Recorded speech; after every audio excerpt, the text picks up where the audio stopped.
అన్నీ పర్ఫెక్ట్గా సరిపోయినాయండి. Hello, welcome to Lakshmi Prabhu vlogs. నేను మీ లక్ష్మి. మీకోసం మరో రెసిపీతో వచ్చా. అదేంటంటే పల్లెటూరు స్టైలు పచ్చి పులుసు. ఈ పచ్చి పులుసుకు కావాల్సిన పదార్థాలు: ఎండుమిరపకాయలండి ఒక 9 తీసుకున్నా, ఉప్పు, చింతపండు, కరివేపాకు, 2 ఉల్లిపాయలు. మనం చింతపండు నానబెట్టుకుందాం.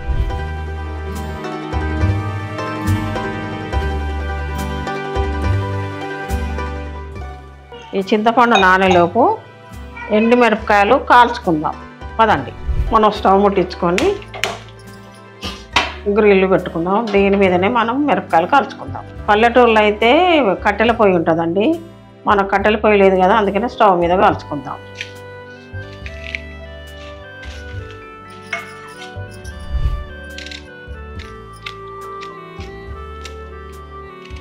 బాగా చిన్నగా కాదు, బాగా పెద్దగా కాదు.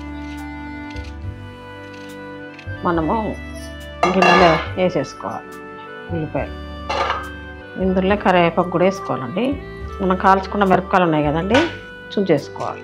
ఇందులో ఇట్లా చిన్నగా చుంచుకొని బాగా పిచ్చుకోవాలి. కరివేపాకు పల్లెటూరులో అయితే పక్కనే చెట్లు ఉంటాయి కదండి, ఫ్రెష్గా ఉంటుంది, మంచి సువాసన వస్తూ ఉంటుంది కరివేపాకు. 1 స్పూన్ గల్లుప్పు అండి. ఇవన్నీ ఇలా పిసుక్కోవాలి, మెత్తగా పిసుక్కోవాలండి.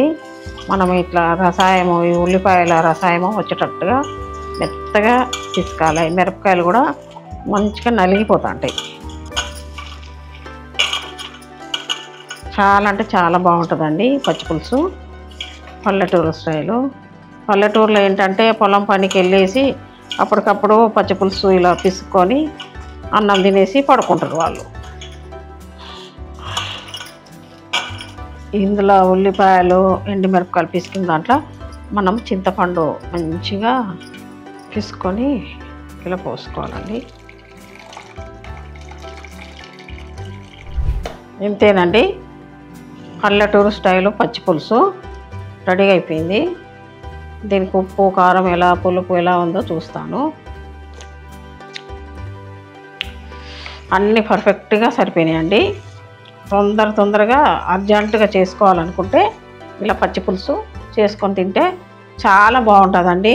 ఆరోగ్యానికి చాలా మంచిదండి. ఇప్పుడు ఎండాకాలం కూడా స్టార్ట్ అయింది. చేసుకొని ఎలా ఉందో కామెంట్ బాక్స్లో తెలపండి. లైక్ చేయండి, షేర్ చేయండి, మన ఛానల్ను సబ్స్క్రైబ్ చేసుకోండి. మరో మంచి వంటకంతో మీ ముందుకు వస్తా. బాయ్.